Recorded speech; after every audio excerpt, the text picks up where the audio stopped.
Yeah. Talking jujitsu. Jujitsu's all the rage now, man. I mean, everyone's doing it. We got Joe Eh, Rogan, Jocko Willink.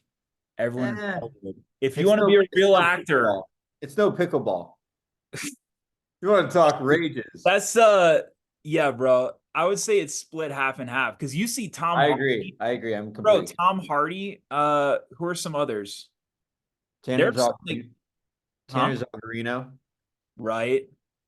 He is big into jiu-jitsu. He's a huge wrestler. No, Mark That's right. Zuckerberg. Yeah, of course, of course. But yeah, Tanner, like it's interesting starting from wrestling because it can be a pro and a con. Because like there are certain things that you learn that transfer, like it's still grappling, but also there are some moves. Apparently, like I never wrestled, but apparently there's some stuff you got to retrain. I But yeah, bet. I know that he does that. How's all that stuff coming as far as didn't he get this like major thing? Is he starting shooting or is that coming up? Um, sorry, I'm just eating. Starts in May, Okay. and he's got the dream job. He's going to the coolest town, Wilmington, North Carolina, surf town. He's just going to be hanging out in a beautiful place with beautiful people, all like successful, young, trendy actors and filmmakers doing a show that's already a hit. So everyone's going to be in a great mood and Great. swing for the fences. Yeah. Good And how's stuff. it coming along? I think he's just like, yeah, I don't really know. I just saw him the other day, but How about you? Have you been doing self tapes? Yo, how did that those reshoots go for that feature? yeah, thanks for asking. So that was Sunday. Mm. So my life is like hilarious right now, dude. I have so much going on. The Yeah. reshoots were great. Wasn't that funny how like at this point for me, I mean, I feel like you get it. Like acting is I always know what to expect. Mhm. It's never like this like scary experience or anything anymore. It's like I knew I had three big scenes that day. Two were with the real estate agent who I in the script my character talked about before, but they never saw us interacting. So these were the scenes like showing the interactions rather than just telling. Mhm. And then one scene was like me confronting the neighbor and getting crazy. But bro, the um the person that played the real estate agent was the great actor Eric Roberts. It's his wife, and she's a big actress and producer as well. And so like we just freaking went off, and like the director kind of told me like out of the gates that this was an opportunity for me. Like I had to really show my crazy side. Yeah. And this is new stuff that he wrote that wasn't in the original. Yeah. By the way, I found out he's doesn't write them, at least not this one, and he doesn't edit them Wow. So he just shows, bro, that's the dream job. That's crazy. in a way, right? And so but these were all new scenes to like tie things together, and it was awesome. Like out of the gates, first scene that I shot, you do like one rehearsal or a couple rehearsals with the actor before because we're both there, and you're up quick, which is the best part about shooting like this. Is like you're not waiting around a long time. Yeah. So heads up for ever making a movie. So if you can help it, like try Just get not to to that first shot. It's just get usually it. that first shot, right? Because there's all this time, people, they're chit chatting, they're getting in makeup, all this bullshit. But if you get to that first one, you start getting in rhythm, you start moving. Exactly the icebreaker. Yeah. Most film sets, though, you're on, your call time is like 6 a.m. and you don't film until like 12. It's that hurry up and wait kind of thing. Exactly. Like being in a doctor's office. Yeah. That being said, so I get there, we know we're gonna be up soon, so we're like, let's run the scene. And dude, all these actors, like, as soon as you start doing a scene with them, it's like they're so real, Mhm. just real. Like they know how to make it real and stuff.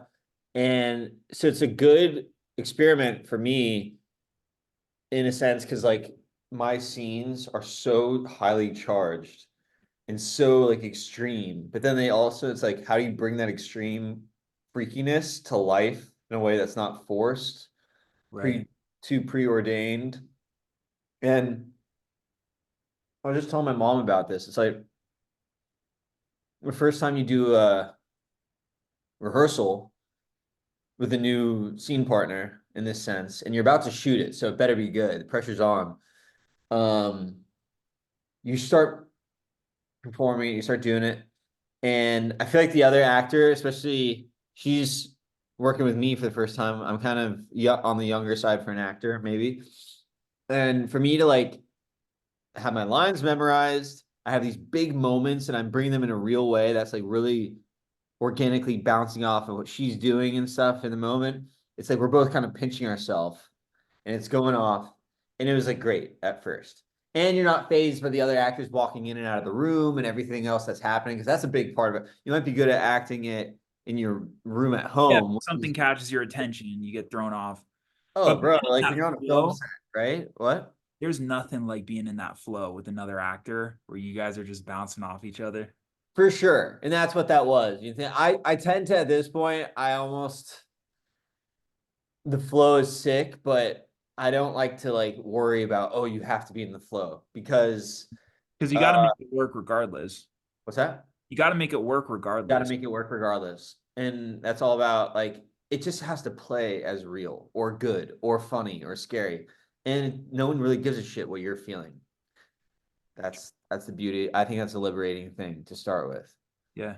Um, Ideally, yeah, I think my goal is like to feel like the character would be feeling and try to like it to actually be happening in real time. So anyway, um, we're doing the scene and it's like that. And now that you mention it, we were in the flow. It's like it's kind of exciting. It's popping, there's sparks, it feels real.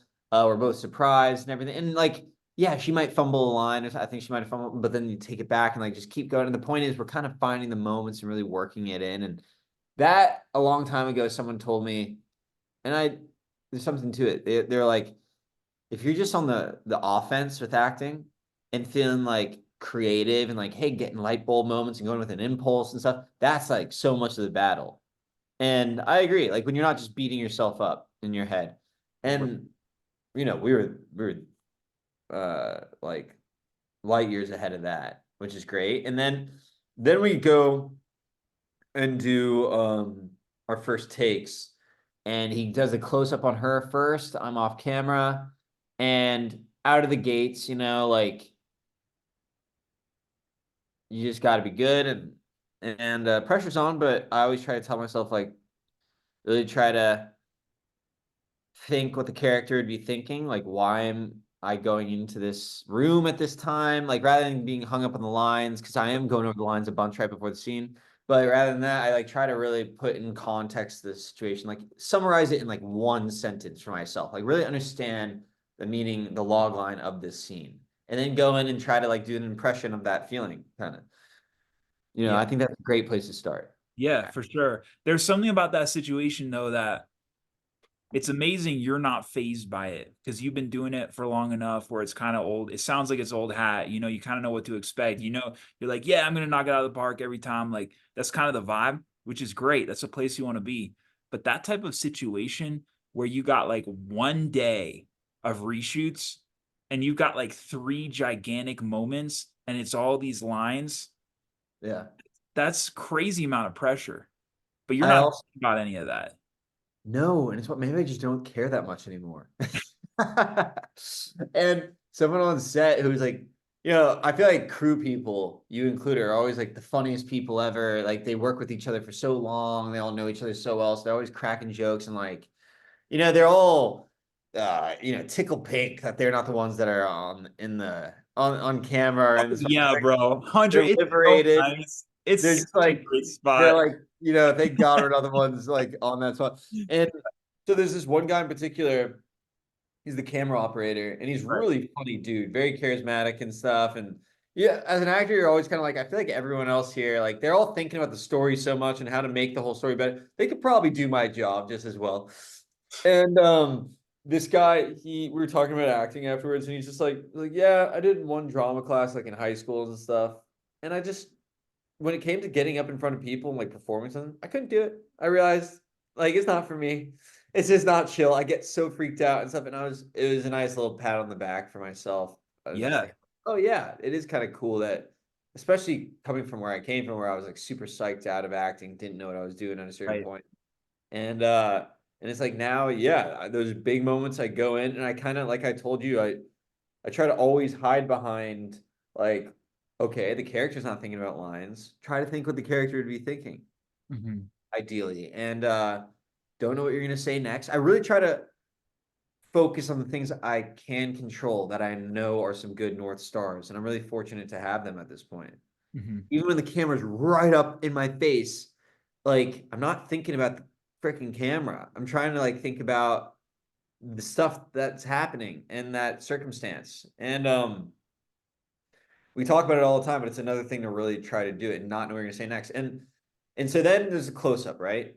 Yeah. And you really only get like one take. Right, bro. For like a whole monologue, right?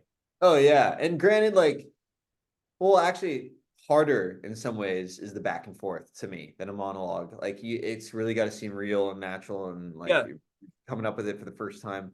Um and the camera's on me and I was just fucking pinching myself that it's going so well on the close up because it is a daunting thing. And the director gave me these notes and he gave me these marks to hit, just like, hey, do this at this point and freak out at this point and then turn around and go that way. That's all like little technical stuff. And and I tell myself, like, all right, remember that shit, but also like don't seem worried about it. And then Mm. and I'm as I'm doing it, I'm like freaking out and getting crazy eyes, but also like It's natural and grounded and it's natural and grounded and it feels just good. It just feels good. Like it feels cool, real. real, and like I just it's kind of like, yeah, it's actor's brain. You're never gonna get away from that fully, but it's like you're checking off the boxes of like everything, and it's like it's going really well, and you Yeah. feel surprising your scene partner, like it feels real. And granted, there's always a chance it could play horribly, but at least that's a big goal of mine is to make it feel good and stuff. And so, and it's all doing that. And then fuck, man. After that, like one of the guys even told me that was after the first scene. He's just like, dude, good job. That's always nice to get. Because You it was got like that very from what, like harsh. director, camera op, That was another. that was that camera operator actually. Oh, Great yeah, dude. and that's something, bro, that like is not talked about a lot. Where one of the most important relationships on set is the camera operator and the actor, because you're there, and a lot of Yeah. times the director is like in Video Village or whatever, or Right. they focus on something else, but the camera operator is right there with you. So obviously, he's gonna tell you did a good job if you did a good job. But that thing that you're describing of being in the moment of being like, fuck yeah, I'm killing it, but also being in it, that's a crazy place to be, man. And only actors experience that, where it's like you've almost got two minds. Because one mind, Yeah. you're like in it and you're present, but then at the same time, you got this little voice. It's like, you're killing it, bro. Woo! Fuck Yeah, yeah. don't look now. But that's like a wild thing because you gotta, there's no, because we're human, I don't think it's possible to be like 100% in the moment, 100%. You're always gonna have like 1% of like the cameras Yeah. in. So I you always can't not like, like in the flow that well because what I was describing was like definitely flowing, yeah, bro. Like feels oh, so good and stuff. You're fucking yeah. flowing. And whenever I'm feeling that, I'm always just like, don't look now. Don't look now. Don't look Yeah, now. yeah.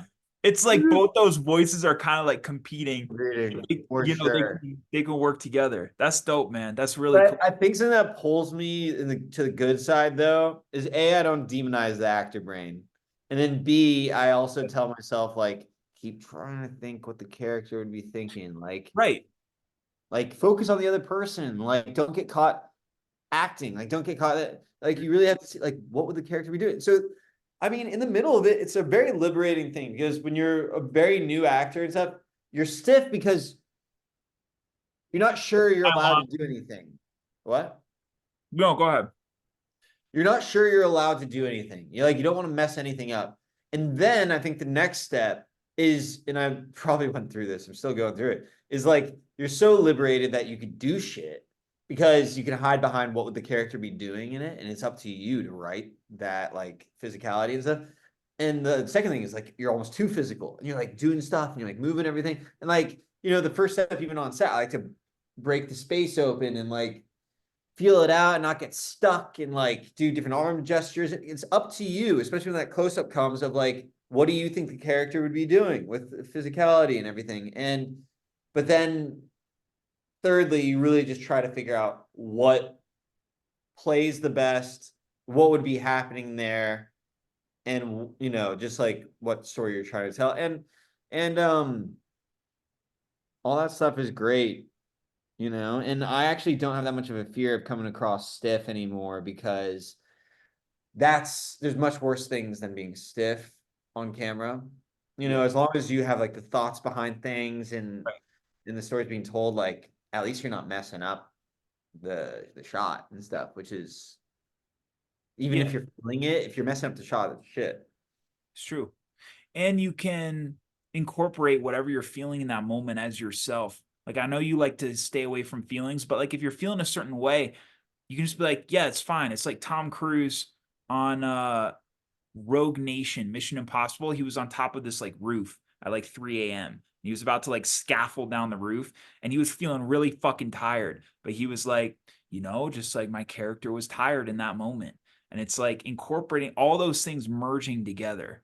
For And sure. And Eileen, my stepmom, has said on the soap opera too, she likes to bring in like how she's feeling in real life. yeah, She'll kind of merge that into like what the storyline is a bit. She gets to, in a sense, I guess that's kind of writing it yourself. But and that's also from the standpoint that what you're feeling in real life is probably more interesting than you trying to hide it and like be something else. right. I don't know. I'm still on the fence about But that. also yeah, the whole feelings thing, because you can always be too self-indulgent and just get away from the story. And I love your focus on the circumstance because like I guess most great actors feel that way and that's how they're working it. But like actors with egos or like narcissists, whatever, like they're not thinking about any of that stuff.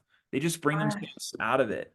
No, no, no, no, no, no. I think what it is personally is it's a tough enough place to figure out, at least it was for me, that like acting is really all about just bringing the story to life.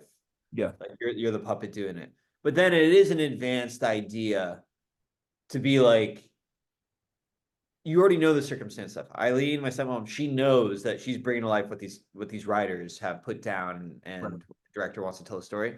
And it's like she trusts her own taste doing it for however so long to Right. be like, I can also use how I'm feeling in real life, maybe to try to inspire, like spark a moment. I don't think I'm speaking out of term saying that, but and I assume that's what Tom Cruise was getting at as well. And granted, I'm always up for like if something's gonna make a moment better or something, like I just think it was a very big hurdle for me to get past like all the therapy acting that I learned and acting Yeah. Yep. that I was confused in, and that Yep. is like all about me as the Yep. actor. And I skipped at first all of that circumstance stuff. Right. I didn't really buy into it, and I didn't really get it. And because of that, acting was super confusing to me. And like I was always working on something for myself, and like I'm like myself's not that interesting. I don't get how it just was always confusing. So it was such a big hurdle to get to a point where like if I'm, for instance, in 7 Days to Vegas 2, my dad's movie, Right. I'm playing an Italian tennis prodigy who loses his eye in an accident and ends up living in the desert, Palm Springs, teaching pickleball lessons, uh, getting to do the thing. Now, I can show up on the day of these scenes and infuse how I'm feeling for sure. Yeah. But chances are this storyline and what that character needs to bring and how he comes across on screen, it's going to be pretty specific. He serves a part in this story. That guy, let's say if he was real, and he's the good friend of the tennis instructor, you know, my dad's character and stuff, they're gonna have a specific dynamic. They're gonna have a energy.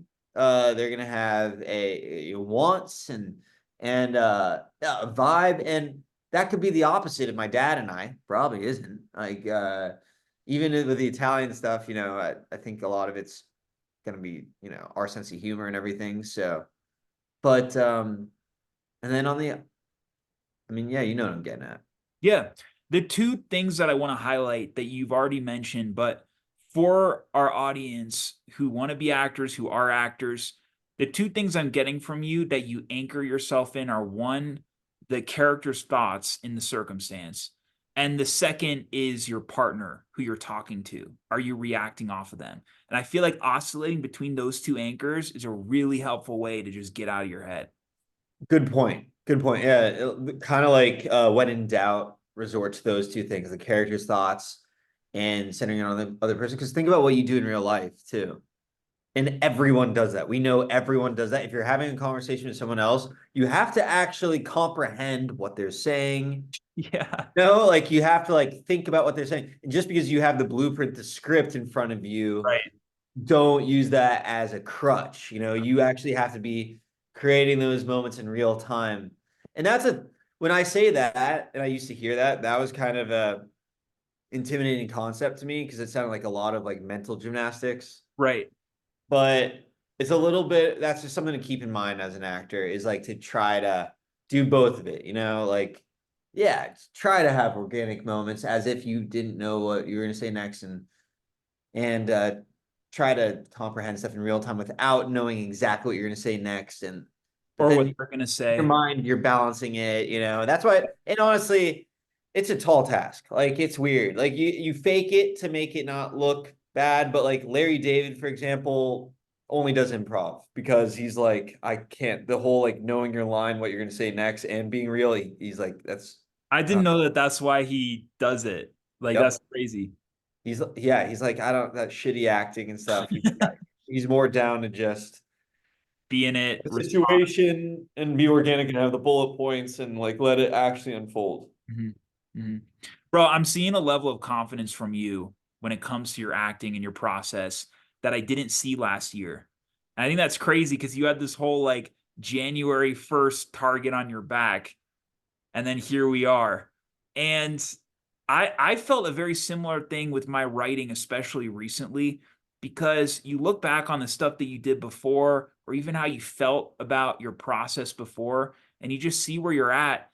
And all this is doing is it's teeing us up for the moment of opportunity. Because once that hits, you're going to be ready. When that huge series comes or that feature or whatever, it's Yeah, like now you're finally at the place where you could hop on set for a day, reshoot, and have three gigantic monologues and just be chill about a close up.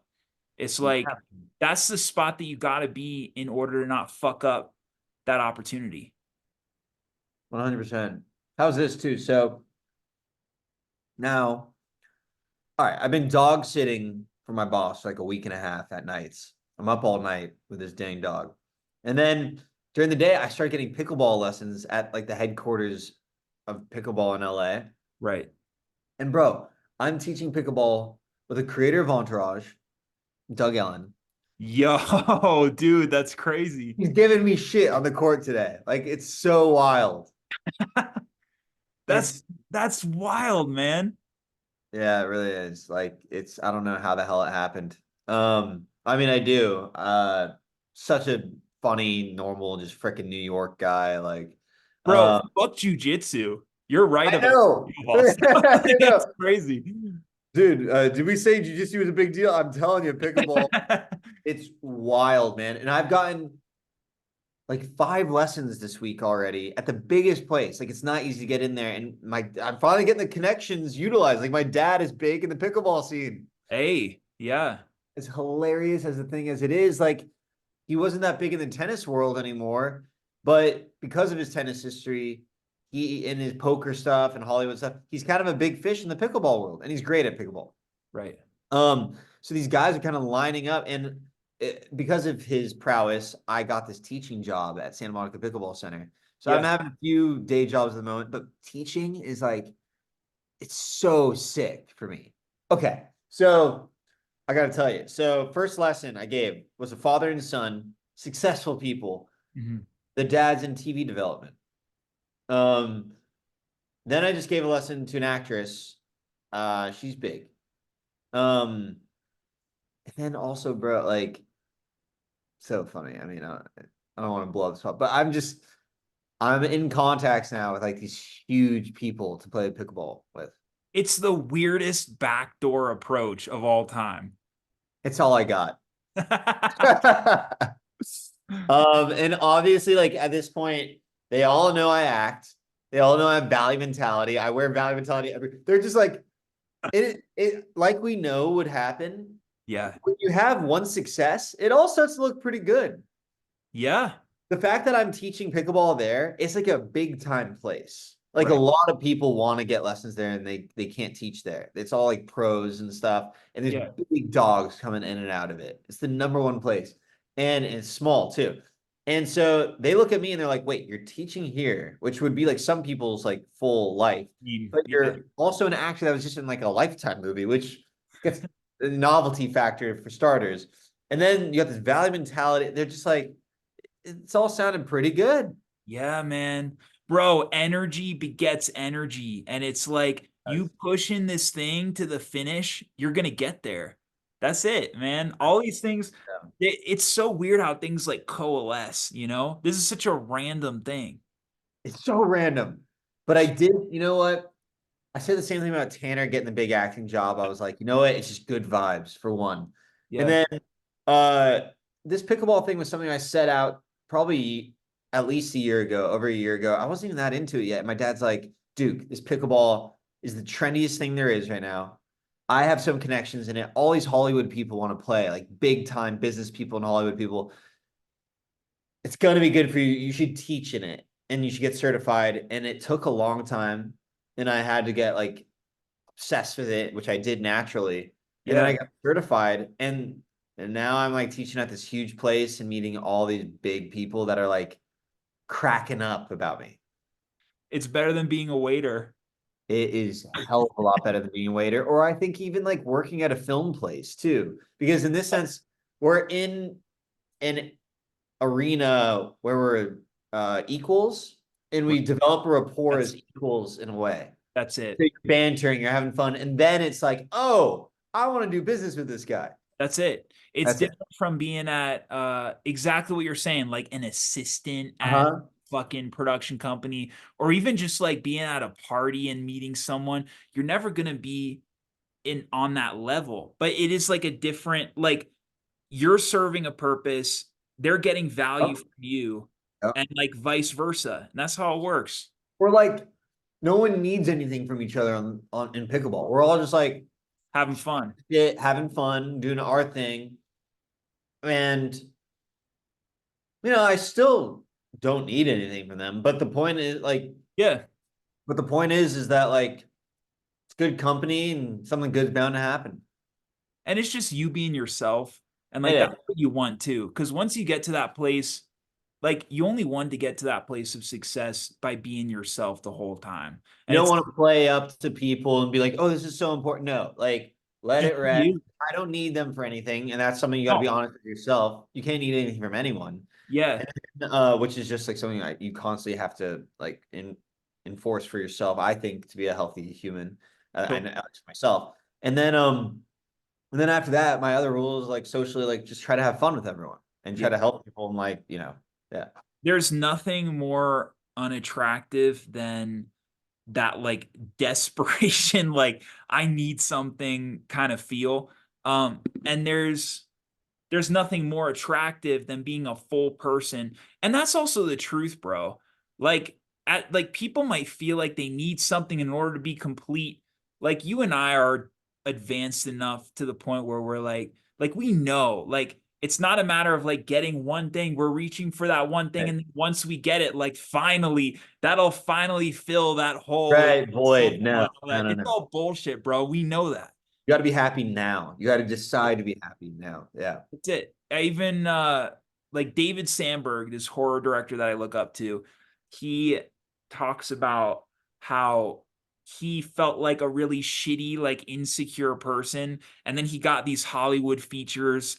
Like he got like 3 of them. He did the Shazam films, all that stuff. And it's like, yeah, maybe he has like a little more connects, maybe he has a little more money, maybe he's doing the job that he wanted to do. But at that time, he still felt like a shitty, insecure Yeah. person. So it's like figure your shit out, which I feel like you've Or done. don't. Bad mind too. Like you're gonna have bad and good times no matter where you're at in life. 100%. Yeah. And it's like that feel, that idea that like once you reach this certain peak or this spot or whatever, it's all, this is the most cliche thing in the fucking world, but it is all a journey. It is all a fucking journey. You're never going to feel, and we've talked about this too, how your new normal becomes your normal so fucking quick. It's like you win, bro, even you win that fucking Oscar. It's like, how long does that high last? Truly. Like a week? Tanner was already tripping out because he was like, he got that job and he was so excited he reached his goal, but he was also sort of like getting in like bickerments with people and stuff. And he's like, dude, I'm like, it's just annoying that like I'm, on edge. And I'm just like, bro, the most fights of the year happen on Christmas Eve. Like when good stuff happens, people are freaking out. And like right after you win the Oscar, you think you're not, no, you're gonna like people getting fights with their wife or their Yeah. family that's there. Like so, the idea that just because you hit a goal, that Right. bad things are gonna so take yourself off the hook. Get used to get used to yourself right now. Because the sad and good news is it's gonna be that way forever. It'll be the same. It's gonna be the same. So you're gonna have good feelings that you can't make sense of that you're like, oh shit, like nothing good happened, but I feel amazing and confident. And then Yeah. you're gonna have days where you're like, you should be on top of the world and you feel like on the bottom. Right. But we know that's the name of the game. And so hopefully that's a little comforting. Mm-hmm. What are you gonna say? Hugh, who directed the Mission Impossible stuff, he linked up with Tom Cruise, like I think late 90s or something. But before that, he wrote The Usual Suspects, which won him the Oscar that year. But at the time, he wasn't talking to the director of that film. So he was up there on stage talking about, you doing his speech, whatever. And he said at that time, he was supposed to, on paper, be the happiest he'd ever been in his life. But like the fact that he had this strained relationship with the director and just like all that stuff was going on behind the scenes, it didn't, I mean, he wasn't in the best spot. So the fact that we have that awareness now is really important. I heard someone mention that yesterday too. And that's super common you hear amongst athletes. Like they get to the NBA, they get this huge contract, and it's like they're still this or that or whatever. And yeah, the sooner I think that you can like, we know you have to navigate the lows. Yeah. You have to stay positive, and that's hard enough. But then once you get the success, the highs, you have to balance that out too, and Yep. be like, I think work hard to stay humble. I think that's a healthy thing to do. Like to relish the good stuff and know that other good things are coming, but then also to like, there's gonna be imposter syndrome, there's gonna be this, there's gonna be that, and to just keep putting one foot in front of the other. Every day is a new day. Yep. Keep being thankful, counting what you're thankful for, and Right. all that old self-help stuff. When astronauts come back to Earth, it's like they enter the biggest period of depression because it's like, what do you do after that? After that peak and you're here on fucking planet Earth, it's like, how do you even navigate that? Did you hear though that Bill Shatner, who's from Star Trek, he said the opposite. He said because he just went to space. This was kind of like a shocking thing that he said. He's like, because he always wanted to go to space. He did it. We've spoken about this already, but he said when he was in the air, leaving, getting further and further away from Earth, he said he felt a vast darkness, the likes that he could never even comprehend. And he Really? remembers looking back to this little speck of light in all the blackness and thinking, oh my gosh, that is the most beautiful little piece of life there is. Mm. And I just want to be back there. I just want to be back there so bad and to enjoy it. And it was kind of like a liberating thing in that how good we have it to be born and Yeah. how we It's are. wild. And But that's it's something to keep in mind too. we've already beaten the odds. Like the odds of being alive is like fucking 1 in like 10 trillion or some shit. It's like, yeah, what are the odds of winning an Oscar? Maybe like 1 in a billion or something. It's like we've already won the jackpot. Dude, not to mention like not being born in medieval times where you like got the bubonic plague and Like, yeah. or being born a dog or a microorganism or something. I don't know. It's I'm crazy how better about who I am already. having that perspective, like, how are people still complaining about shit? Like, literally, this is the best we've ever had it in human history. It is. We're the richest societies, the richest world we've ever been technically. Not, I mean, obviously there's horrible things that happen, but yeah, as far as like economics goes, we're And where technically we're at, it's like everything else is just cherry on top. I it, think it we really talked is. about this Well, too. Like our resources that we have now, it's like 10x what the Pharaoh had, like with everyone supporting him in ancient Egypt. It's like we got it made. and so if you can just keep your perspective in the right capacity, then that's everything, you know, like just be able to appreciate everything that we have. I try to tell myself every day, I'm so thankful that I can see and I'm not, you know, not blind. I'm thankful I can hear. I try to think of everything from the perspective of someone that doesn't have what I have. Right. That's big. I love that that bro, that Jim Carrey monologue at the Golden Globes. He was like, I am two-time Golden Globe winner Jim Carrey. And he's like, but I'm still not fulfilled, but one day I'm gonna be three-time Golden Globe winner Jim Carrey. And then I'll be enough. Then it'll be true.